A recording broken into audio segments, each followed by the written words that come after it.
Who do you think you are? Matthew 19:13 and 14. Then little children were brought to him, that he might put his hands on them and pray. But the disciples rebuked them.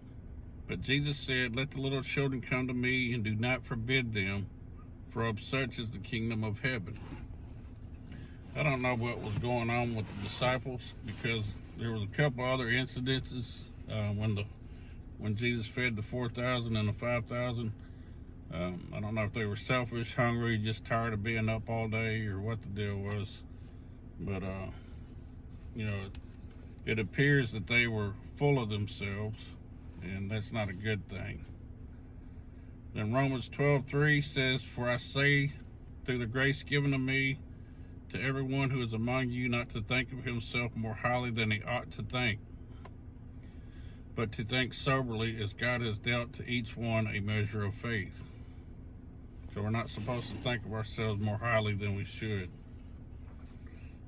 And then 1 Peter 2,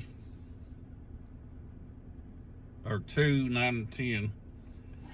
But you are a chosen generation, a royal priesthood, a holy nation, his own special people, that you may proclaim the praises of him who called you out of darkness into his marvelous light, who once were not a people, but are now the people of God, who have not obtained mercy, but now have obtained mercy.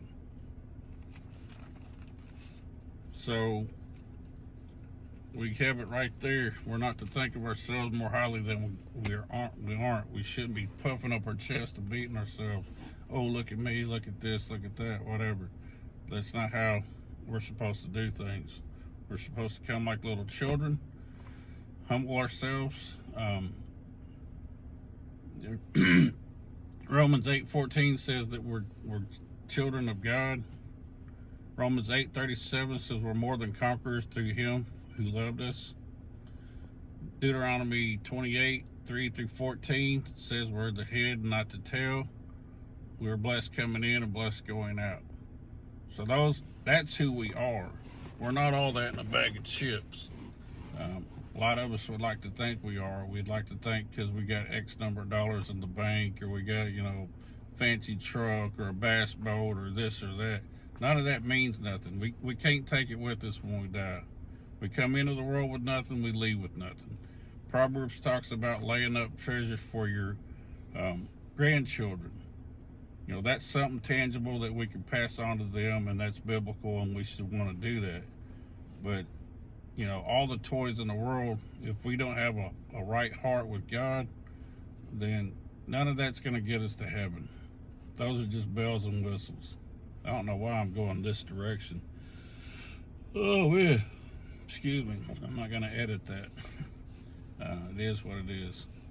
And then Acts 17:28 says, In him we live, move, and have our being. So without the Lord, we wouldn't be able to do anything. He gives us the air in our lungs, the strength in our bodies, and he provides healing for us if we need it. So, yeah, we are children of God. We are conquerors. We're above only and not beneath. But we're not all that. We need to think soberly, like it said in Romans 12. Think soberly. Be sober-minded.